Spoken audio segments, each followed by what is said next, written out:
আসসালামু আলাইকুম। আপনারা সবাই কেমন আছেন? আশা করি ভালো আছেন। আলহামদুলিল্লাহ আমিও ভালো আছি। শুরু করছি একটি নতুন ভিডিও। এটা আমার ইউটিউব চ্যানেলের দ্বিতীয় ভিডিও। এটা একটা শর্ট ভিডিও।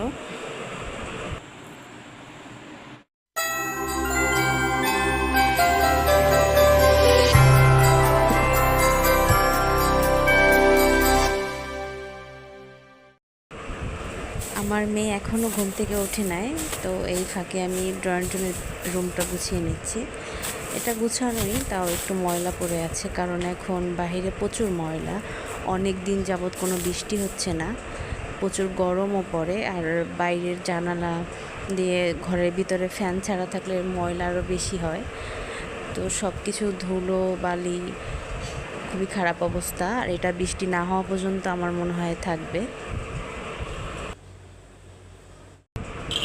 সে ঘুম থেকে উঠে খাওয়া দাওয়া শেষ করে নিজে নিজে খেলতেছে, পরে তাকে গোসল করাবো। আর সে পেট ভরা থাকলে একা একাই খেলে, কোনো প্রবলেম, কান্নাকাটি করে না। ওর গোসল কমপ্লিট। ওকে আমি সবসময় 12টার ভিতরে গোসল করাই। আর আল্লাহর রহমতে জন্মের পর থেকেও এখন পর্যন্ত সুস্থ আছে। ওর গোসলের পরে ব্যবহার করার সব প্রোডাক্টগুলো আমি একসাথে রাখি, যাতে কোনো সমস্যা না হয়। আমার মেয়ের জন্য আজকে প্রথম আমি খিচুড়ি রান্না করলাম। ও আজকেই প্রথম খিচুড়ি খাবে। এতে আমি চাল, ডাল, মিষ্টি কুমড়, গাজর, পেঁপে, আলু এগুলো অ্যাড করছি। আপনারা চাইলে আপনাদের পছন্দের মতো সবজি অ্যাড করতে পারেন। আর এটা আমি আড়ং থেকে নিয়েছি, এটা খুবই সুন্দর দেখতে, ওর জন্য আরও একটা নিয়েছি। পরে আমি দুপুরে গোসল করে খাওয়া দাওয়া শেষ করলাম। এই তো এভাবেই সময় কেটে গেল সারাদিন।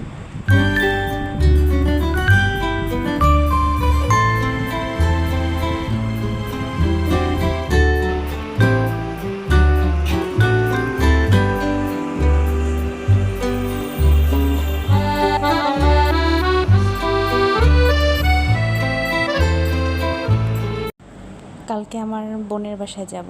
আমার মেয়ে তার খালামণির বাসায় যাবে, তো কালকে সারা দিনের ব্যাপার। এটা হচ্ছে ওর ব্যাগ। আর ওর ব্যাগের ভিতরে আমি ওর প্রয়োজনীয় সব জিনিসগুলো নিয়ে বের হই। এটা হচ্ছে ওর ফর্মুলা মিল্কের। এটার ভিতরে কিছুটা দুধ আমি নিয়ে যাই, কারণ পুরো দুধটা নেই না, বাতাস লাগতে পারে। আর এটা হচ্ছে ওর পানির ফিডার। এখন বাইরে অনেক গরম পড়ে, তো সবসময় এটা আমি সাথে রাখি। ওর বয়স মাত্র 6 মান্থ। আর এটা হচ্ছে ফিডার এক্সট্রাক্টটা। আর দুইটা ড্রেস নিয়ে যাব, সাথে একটা পরিয়ে নেব। আর সারাদিনের ব্যাপার যেহেতু, তাই লোশনটা নিয়ে যাচ্ছি। আর হচ্ছে ওর র্যাশ ক্রিমটা নিয়ে যাব, এটা প্রয়োজন হতে পারে। আর দুইটা ডায়পার নেব সাথে এক্সট্রা। এই তো সব কিছু গুছানোর পরে এই ড্রেসটা কালকে ওকে পরাবো। এটা কটনের একটা ড্রেস, খুবই ভালো। আর আজকের ভিডিওটা এই পর্যন্তই। সবাই ভালো থাকবেন। আসসালামু আলাইকুম।